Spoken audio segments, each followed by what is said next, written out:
알면 알수록 편해지는 심리상담 이야기.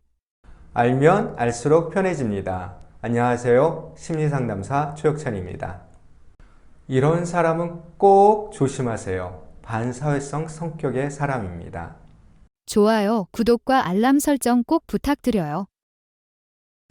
우리는 살면서 다양한 사람을 만날 수 있습니다. 그런데 이런 사람은 조심하셔야 합니다. 학교나 직장이나 삶의 주변에서 만날 수 있는 반사회성 성격의 사람들입니다. 반사회성 성격 장애를 소시오패스라고도 합니다. 반사회성 성격에 대한 것은 뉴스를 통해서 많이 접할 수 있을 것 같습니다. 사이코패스라고 들어보셨죠? 소시오패스나 사이코패스나 보여지는 모습과 태도는 비슷비슷합니다. 소시오패스와 사이코패스를 구분할 수 있는 특성이 있기는 합니다. 그런데 굳이 우리가 구분할 필요는 없을 것 같습니다. 그런 것은 연구하는 사람들의 몫이고 우리는 조심해야 할 사람들인 것은 분명하니까 말입니다.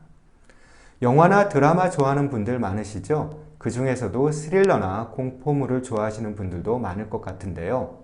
그런 류의 스토리에는 반사회성 성격의 캐릭터가 나와줘야 극적인 긴장감과 재미가 있는 것 같습니다. 반사회성 성격의 사람이 여자든지 남자든지 소위 미친놈 한두 명은 있어야 스토리 전개가 스릴 있고 흥미진진해집니다. 반사회성 성격은 영화 조커에 나오는 조커를 보시면 쉽게 이해하실 수 있을 것 같습니다. 마음이 약한 분들이라면 스틸컷만 찾아보세요. 심리상담사로서 상담실에서 반사회성 성격장애를 만나본 적은 없습니다.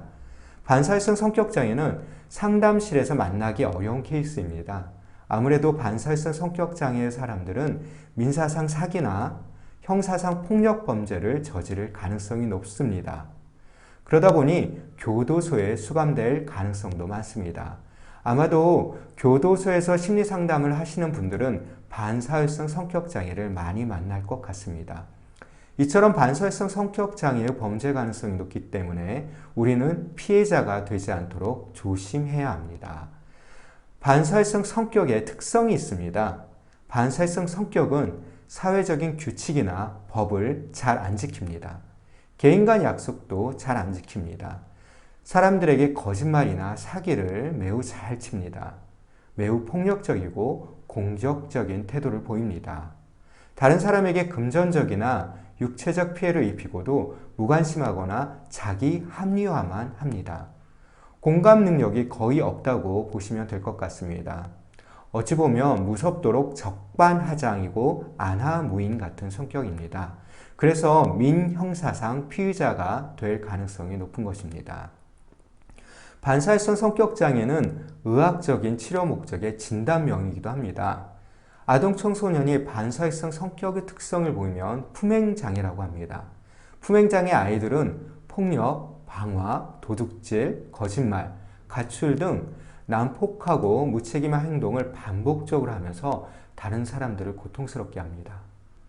가끔 뉴스에서 동물이나 사람에게 무자비한 폭력을 가하는 아이들의 이야기를 들을 수 있을 것입니다.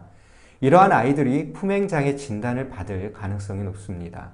품행장애 아이들의 문제 행동이 사라지지 않고 그대로 어른이 되면 반사회성 성격 장애가 되는 것입니다. 반사회성 성격의 사람들은 타인에 대한 공감 능력이 현저하게 낮습니다.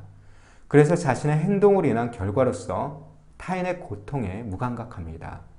특히 희대의 살인마 같은 사이코패스는 타인의 고통에 대한 공감 능력이 아예 없다는 이야기를 들어보셨을 것 같습니다.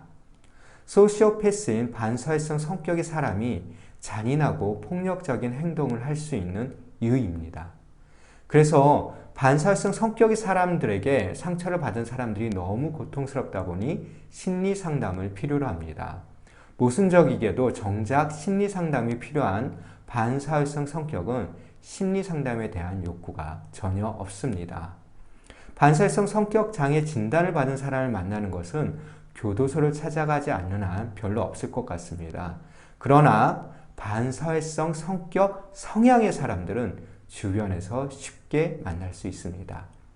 반사회성 성격 성향을 보이는 사람들은 학교나 직장이나 사회 곳곳에서 생활하고 있습니다.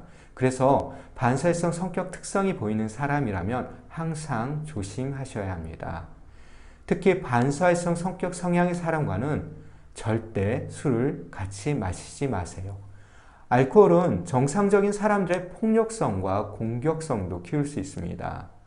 그러니 반사회성 성격 성향의 사람이 술에 취하면 매우 위험해질 수 있는 것입니다. 그리고 반사회성 성격 성향의 사람과는 금융 관련 거래를 절대 하지 마세요. 큰 피해를 입을 수 있습니다. 반사회성 성격에 대해서 알아보았습니다. 주변에 있는 반사회성 성격의 사람을 구별하고 조심하는 데 도움이 되실 것 같습니다.